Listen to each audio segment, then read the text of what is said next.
Apie kūno vaizdą. Tai, kaip jūs atrodot iš tiesų ir kaip įsivaizduojat, kad atrodo, yra du skirtingi dalykai. Jūsų įsivaizduojama išvaizda, jūsų savęs atvaizdas savo vaizduotėje vadinamas kūno vaizdu.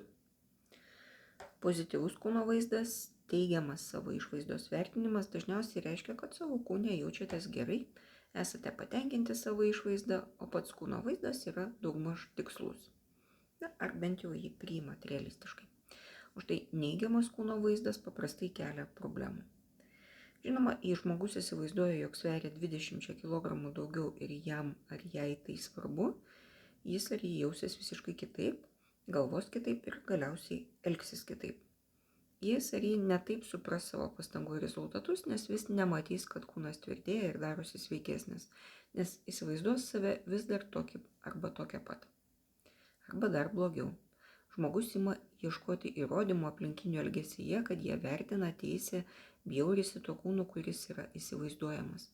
Žmogus ima nerimauti dėl būsimų situacijų, kuriuose reikia susidurti su kitais žmonėmis, kurie įsivaizduojamai, neigiamai vertins jį ar ją dėl tos įsivaizduojamos blogos išvaizdos. Labai daug vaizduotės kažkaip.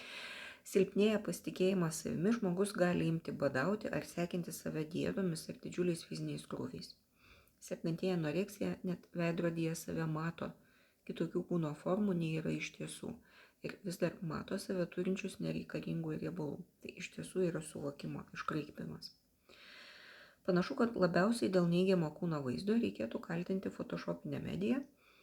Jau namuose išmokstama poreikį atrodyti gražiai, kur, sakom, pagal rūbą sutinka, ir ypač giliai šaknis įleidusiam įpročiui sakyti graži mergaitė.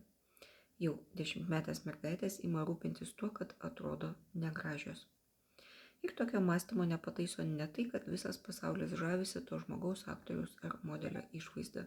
Pakankamai daug yra tyrimų apie tos žmonės, kurios visi universaliai laiko gražiais. Dar sykį galim priminti, kad tai, kuo tikit, nebūtinai yra tiesa. Todėl atsargiai galvokit ypač apie save ir būtinai pasitikrinkit savo suvokimą ir nuostatas su objektyviais išoriniais informacijos šaltiniais. Tikiuosi, tai padės priimti teisingus sprendimus ir pradėti naujus metus gerai. Taikos ir ramybės.